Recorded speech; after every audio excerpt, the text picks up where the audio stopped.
Šiandien Autoplius apžvalgoje jums papasakosiu apie automobilį, kurio markė vadinasi GWM arba GWM – Great Wall Motors. Išvertus į lietuvių kalbą – didžiosios sienos motorai. Ir ko gero jau pats pavadinimas indikuoja apie tai, kur pagamintas automobilis, tai yra Kinijoje. Bet nepulkit jo nurašyti, paskutiniu metu tai Lietuvoje vienas geriausiai parduodamų elektromobilių. Na, o elektromobilis, apie kurį pasakosiu, vadinasi GWM Ora.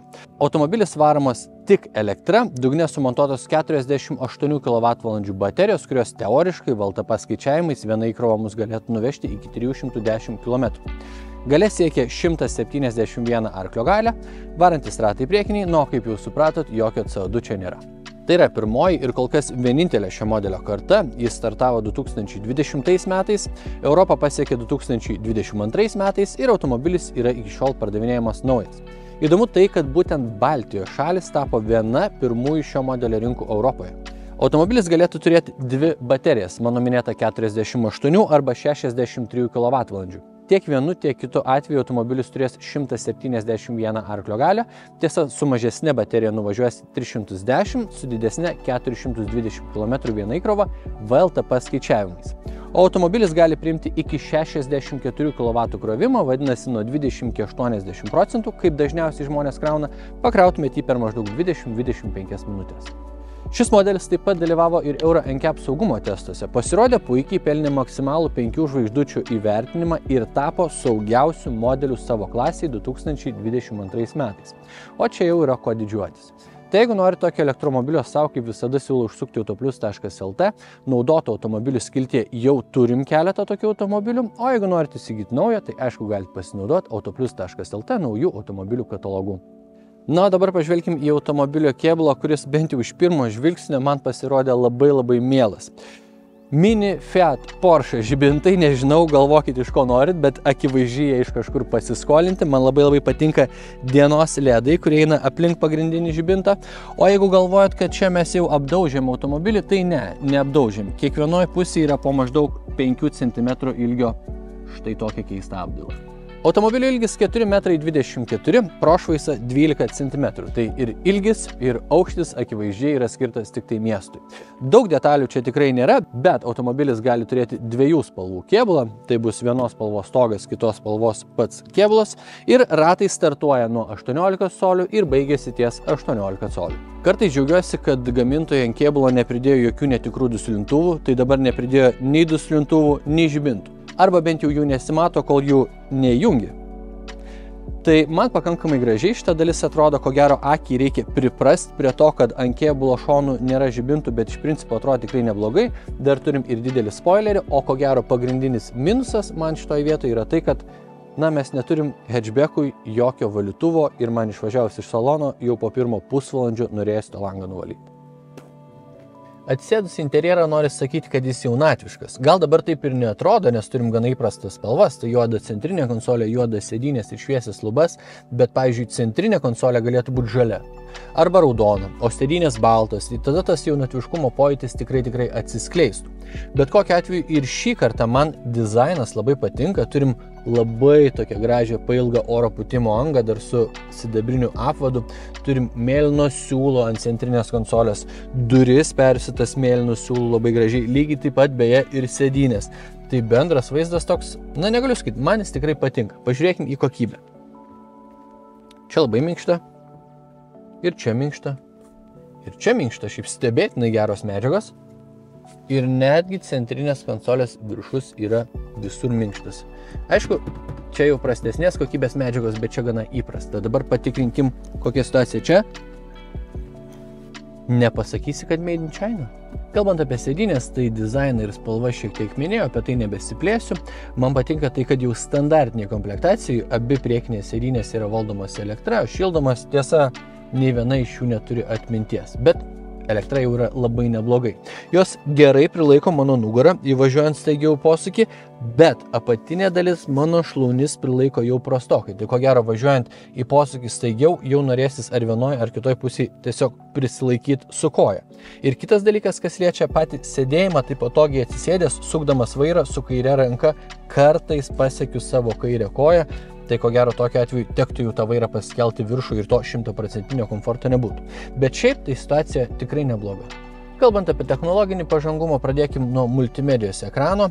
Jo dydis truputėlį didesnis negu 10 colių, turiu omeny strižainę, ir atvirai pasakius tikėjausi gerokai prastesnės situacijos, nes ekranas gana ryškus, vizualizacijos dailios, yra visos reikalingos funkcijos nuo navigacijos, interneto prieigos, Apple CarPlay, Android Auto sistemų, kurios veikia be laido, ir kas keisčiausia, pati multimedija, dabar aišku buvau nepaspaudęs, bet iš principo yra pakankamai greita ir mano komandas vykdo iškart.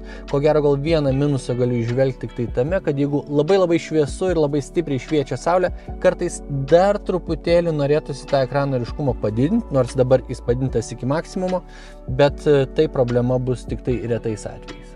Na, o klimato kontrolė viena iš vietų, kuri manęs nesužavėjo šitame automobilyje, nes jį reguliuojasi multimedijos ekrane, turime eiti į atskirą ekrane esantį meniu ir tada susireguliuoti jau tos nustatymus taip, kaip mes norim. Paguoda, na gal paguodos yra dvi, tai ekranas pakankamai greitas, tai tą padarysit nesudėtingai. Antras dalykas, štai čia yra du tikrai ne nuo minio nukopijuoti mygtukai, iš kurių vienas įjungia arba išjungia klimato kontrolę, o kitas tiesiog iš karto mus permeta į tą meniu, kurio mums ir reikia susireguliuoti temperatūrai. Na, o dabar pažvelkim į galinio vaizdo kamerą. Iš karto turim 360 laipsnių vaizdą ir vaizdą nuo galinės dalies. Viena įdomi funkcija vadinasi Transparent Chassis, vadinasi paspaudus šitą funkciją ir pavažiavus į priekį mes matysim kiaurai automobilį ir visada matysim, kas tuo metu yra po mūsų dugnu. Tai jeigu jau tenka nuvažiuoti nuo asfalto su tokiu automobiliu, tai bus šiek tiek patogiau, nes matysit, kurioje vietoje, sakykime, didesnis akmuo šiuo metu yra po jūsų automobiliu. Na ir dar galima pasikeisti vieną vaizdą, matyti 360 laipsnių iš viršaus viso automobilio ir tik tai galinės dalies, jeigu reikėtų prisistumti kažkur arti prie sienos, prie priekabos ar kito panašaus dalyko. O gera žinia ta, kad visą tai gausite jau standartinio automobilio komplektacijoje. Vairuotojo ekranas lygiai tokio pat dydžio kaip ir multimedijos, lygiai toks pat ryškus, kokybiškas ir šviesus, savyje talpina saikingą kiekį informacijos, bet pagrindinė, kurią reikės tikrai matysit, šitame ekrane galima pasirinkti vieną iš dviejų skirtingų vizualizacijų ir beje, tame pačiame meniu galima nusistatyti ir du papildomus mygtukus ant vairo, kurių kiekvienas atliks tam tikrą funkciją, kurią nustatysit iš anksto. Pats vairas šildomas, malonus lietimui, multifunkcinis, turi daug skirtingų padėčių, tai turbūt kiekvienas pagal save nusistatysit. Ko gero pagrindinis minusas, kurį įžvelgiu, yra tai, kad šitie mygtukai multifunkciniai esantis ant vairo, nors ir yra nejautrus lietimui, bet normalūs į paspaudimą reaguojantis mygtukai, jie yra visi vienodi ir visi tokio pat švelnumo ir lygumo, tai tos piršto liečiamosios atminties nebus, tai bet kokiu atveju važiuojant turėsit pasižiūrėti ir tada tik tai paspausti. Dar vienas įdomus dalykas, ryte atėjus į automobilį, atsisėdus jo aišku užkurti nereikia. Paspaudžiat stabdį ir automobilis jau žino, kad jūs pasiruošęs važiuoti, tai neturim jokio start mygtuko, tai reikia šitą ratuką pasukti ant D arba R priklausomai nuo to, kur ir kaip jūs važiuojat ir pajudėti. Bet įdomioji dalis, kad automobilis turi net 4 skirtingus važiavimo režimus ir juos perjungiant, štai čia kairiai vairo pusiai, pasigirsta skirtingi garsai. Paklausykit. Sport, Eco, Auto ir Normal. Nežinau, kam jie reikalingi, bet labai linksma. Tiesa, čia įžvelgiu ir vieną problemą. Mygtukai, kurie viską reguliuoja, yra būtent už vairo. Tai norėdamas perjungti, pavyzdžiui, važiavimo režimą, ar čia vieną iš kitų elementų, padidinti šviesų aukštį arba pažeminti, aš turiu būtinai važiuodamas pasižiūrėti, kad juos matyčiau, atlikti funkciją ir tada vėl grįžti žiūrėti į kelią. Tai visiškai absoliučiai blogoji vietoje montuoti mygtukai. Na, štai čia ant statramščio turim ir dar vieną labai svarbią komplektacijos dalį, kuri atlieka dvi funkcijas. Tai pirmoji labai prasta funkcija, kurią turi dauguma automobilių, tai tiesiog stebi jūsų veidą. Jeigu mato automobilis, kad jūs važiuojat, esat pavargęs, lyg akis truputį markstosi, automobilis pradeda jūs perspėjinėt, kad sustotumėt kavos, o gal greitai papowernapintumėt. Antra labai svarbi funkcija, tai čia yra tokia lyg ir atmintis. Jums atsisėdus į automobilį, šitas daiktas atpažįsta jūsų veidą ir jeigu naudojatės automobiliu su kolega arba su savo antra puse, automobilis iš karto atpažįsta, kas atsisėdo į vidų ir visus nustatymus reguliuoja pagal jūs. Beje, šis modelis turi ir valdymo balsu funkciją, kurią tuoj pabandysiu. Hello, Aura. Yes, I'm here. Open driver's window. Okay, opening. Hello, Ora. Yes, I'm here. Close driver's window halfway.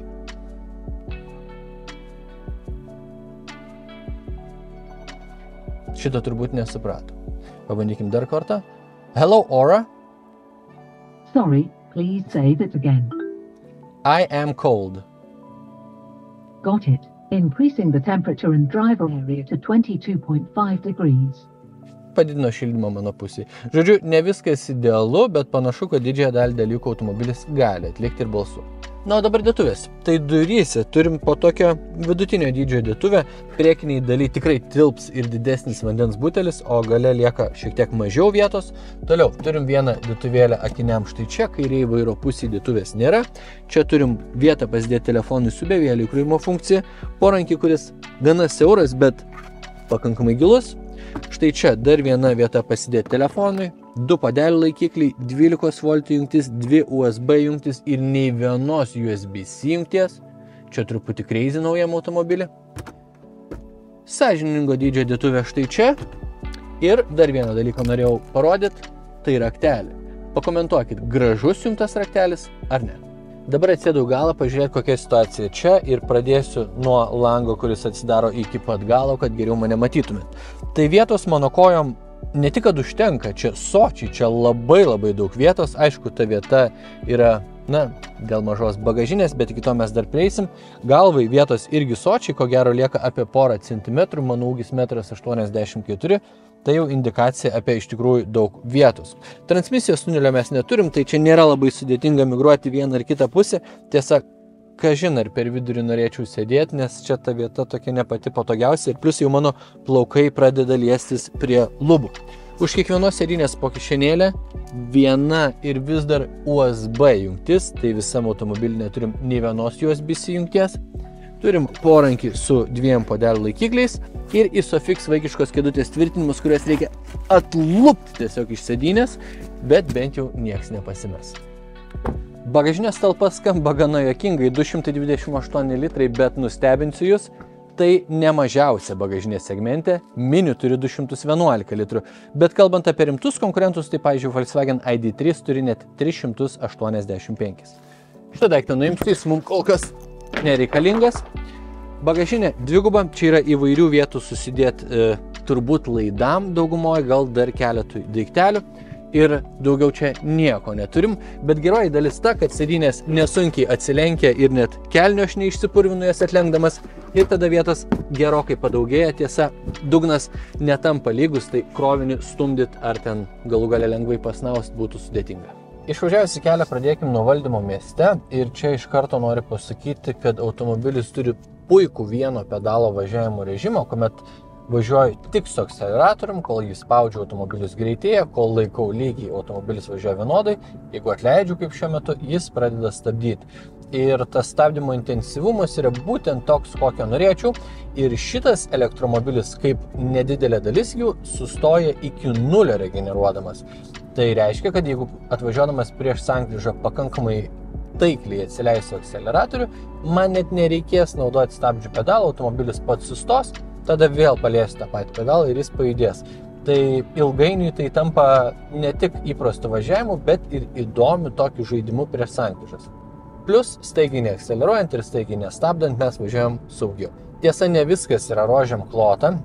Jeigu jau reikia stabdyti ir tą stabdžių paminą naudoti, tai man jį tokie šiek tiek keistoka. Aš vis dar neperpratau, kaip reikia su to automobiliu stabdyti. Kartais atrodo paspaudžiu švelniai stabdį ir jis man stabdo staigiai. Kartais paspaudžiu staigiau, lyg norėčiau, kad stipriau stabdytų ir taip staigiai jis nestabdo.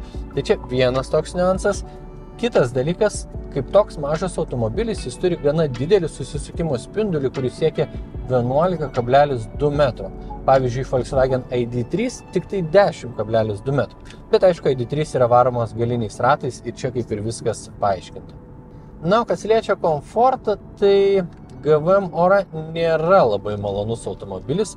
Mieste važiuojant, sakykime, kaip dabar 60 ar tai 70 km/h greičiu, kažkokie tai kelio nelygumai, kurias va šiuo metu pervažiuojam, dar mane stipriai neerzina. Bet jeigu privažiuojam prie aštriojo gulinčio policininko ir greitis bus nors truputį per didelis, tai gali būti, kad galinis keleivis tiek pašoks į viršų, kad net su galva palies lubas. Tai čia yra pakankamai rimtas niuansas. Išvažiavus į užmiestį, kur įprastai važiuoklės darbas pagerėja, tai šį kartą važiuoklės darbas taip lyg ir nepagerėja. Ir kartais atrodo, kad važiuoklė ne visai supranta, kokiu pagrindu važiuoja. Labai taip vaizdingai išsireiškiau, tai tik nesupraskit, kad tas automobilis važiuoja nemaloniai ar ypatingai nekomfortiškai. Ne, taip nėra, viskas pakankamai neblogai, bet aukšto komforto lygio čia tikėtis tikrai nereikia. Kas liečia sąnaudas, tai aišku, elektromobilis mieste ima mažiau, užmieste ima daugiau, skaičiuokim vidurkį, kuris šitam automobiliui siekia maždaug 16-17 kWh 100 km, kas lyginant su daugumą elektromobilių yra tikrai geras rezultatas. Ir jeigu skaičiuotume dabartinę kainą už kWh, kas, sakykime, siekia maždaug 21 centą, tai 100 nuvažiuotų kilometrų jums kainuos apie 3,5 €. Šitos sąnaudos lygiai taip pat įrodo ir tai, kad tas automobilis tik teoriniais VLTP skaičiavimais nuvažiuotų 310 km su šitą bateriją, realybėje turbūt nuvažiuotume apie 260, jeigu mūsų sąnaudos siektų mano minėtų 16-17 kWh 100 km. Matomumas. Tai langas gana didelis, viduryje esantis veidrodėlis manęs neerzina, jis pakankamai aukštai. Kaip tokiam mažam automobiliui ir šoniniai veidrodėliai iš tikrųjų labai dideli. Ir prieki vienintelis dalykas, ko gero, kuris mane erzina, tai storas statramstis, bet tam, kad būtų šiek tiek geresnis matomumas, čia turim dar ir tokį mažytį langelį šalia jo. Tai prieki situacija tikrai nebloga, bet galinis langas pats iš savęs yra siauras, plus galinių sėdynių atlošai, na dabar jie nenuleisti iki pat apačios, bet jeigu būtų nuleisti ir tai visi trys man šiek tiek trukdytų matomumui, plus turint omeny, kad neturim galinio valytuvo ir tas langas tikrai užsineš, tai galima sakyti, kad gale matomumas yra tikrai prastok. Na, o garso izoliacija vėlgi nėra stiprioji šio automobilio pusė, dabar važiuojam 60 km/h, girdžiu ir kitus automobilius, ir vėjų šiek tiek švilpojantį, na tai čia yra vieta, kur tobulėti dar galima iki valios.